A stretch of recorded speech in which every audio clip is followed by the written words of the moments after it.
নিলয়ের বিটিএস কাণ্ড ডলার উপার্জনের নতুন নাটক।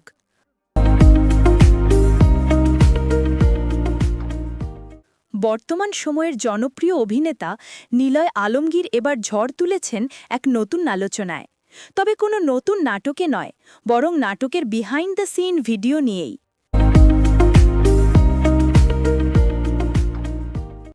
বৃহস্পতিবার নিজের ফেসবুকে নিলয় লিখলেন, পারিশ্রমিক নেওয়ার পরেও যারা শুটিং সেটের ভিডিও ফাঁস করে ডলার কামাচ্ছেন, এটা কতটা নৈতিক?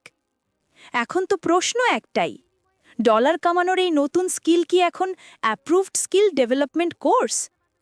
নিলয়ের মতে একটা নাটক বানাতে যতজন মানুষ খেটে মরে, প্রযোজক, পরিচালক, সহকারী পরিচালক, script writer, DOP, makeup artist সবাই মিলে নাটক বানায়। তারপর একদল গোপন সেনা সেই নাটকের বিটিএস তুলে সোশ্যাল মিডিয়ায় ফাটিয়ে দেয়, যেন ইউটিউবের শুটিংয়ের গুপ্ত রহস্য সিরিজ।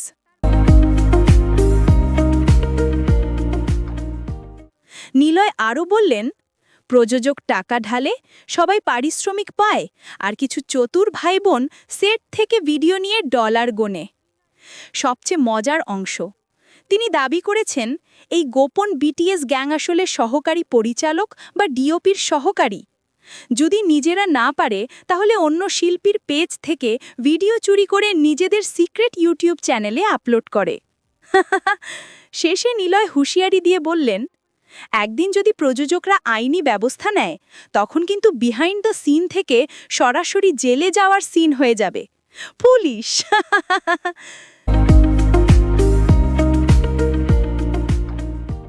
মোট কথা, নিলয়ের পোস্ট এখন নিজেই একটা ভাইরাল ড্রামা। শুটিং সেটে এখন শুধু আলু, ক্যামেরা, অ্যাকশন না, সঙ্গে রেকর্ডিং, আপলোড, ডলার ট্রান্সফার ও চলছে। চাও নাকি নতুন নাটকের নাম দেগুর? বিটিএস বীরেরা ডলার যুদ্ধে।